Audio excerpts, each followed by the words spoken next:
The Bible's an important book, but it's really long. Yeah, it's a collection of many books written over a long period of time, but altogether they tell one unified story. So, what's the story of the Bible? Well, it begins by introducing us to a beautiful mind, the author of all reality, a being called God.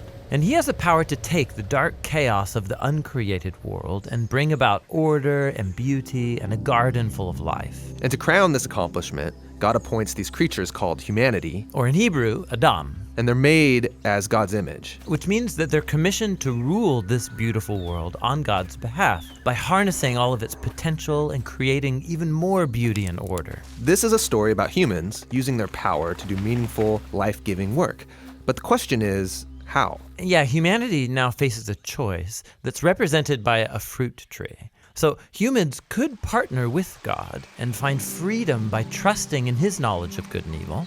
Or They could seize power and define good and evil on their own, which, God warns, will kill them. and they hear the voice of a dark, mysterious creature that tells them the choice is simple. Take the fruit. It'll give you power and freedom to rule the world on your own terms. And so they seize this knowledge, and as a result, they become suspicious and self-protective. It leads to fractured relationships, violent power grabs, and ultimately, a whole civilization, Babylon, that has redefined evil as good. And so, God scatters this corrupted human project.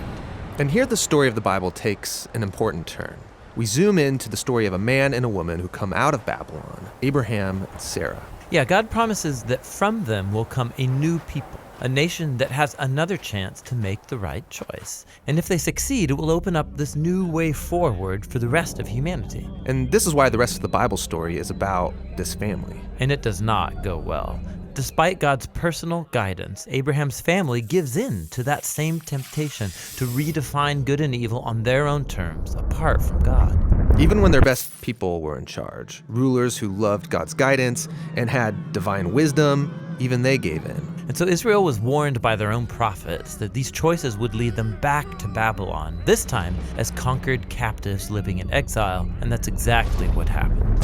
So even with God's personal guidance, Israel fails. Who can succeed? Well, the prophet said that the story wasn't over. God's going to send a new leader to Israel to cover for their failures and to transform the people's hearts and minds so that they can make the right choice. And so the part of the Bible called the Old Testament ends, and these promises are left hanging. And then the biblical story continues into the New Testament. We're introduced to a man who comes from the line of Israel's kings, Jesus of Nazareth. And he said that he was bringing all these promises to their completion. He confronted that dark, mysterious evil that all humanity has given into and resisted its power. And then he announced that God had arrived to rule the world through himself. Jesus taught about God's definition of good and evil, and he said that real power is serving others. According to Jesus, it's people who love the poor and even love their enemies. These are the kinds of people who actually rule the world. And that's confusing, but also really beautiful. And so is the claim that the story goes on to make about Jesus, that he is God become human, to be for Israel and for all humanity what we could never be for ourselves. He came to take the consequences of our evil into himself, and his sacrificial love proved more powerful than evil, than even death itself. So now humanity's presented with a new choice. Represented by a new tree. Stick with the old way of being human, or venture into this new way. And in the story, those who choose the way of Jesus find themselves energized by God's own power. People who know that they are loved and forgiven by God can become people who love and forgive others in return.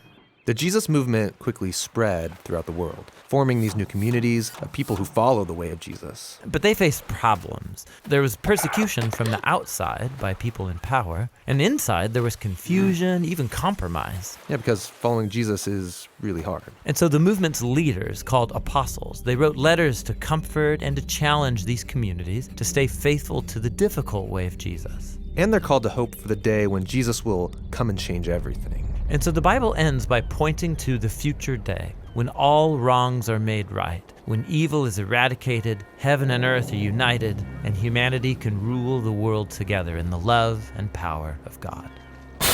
Okay, so that's the story of the Bible.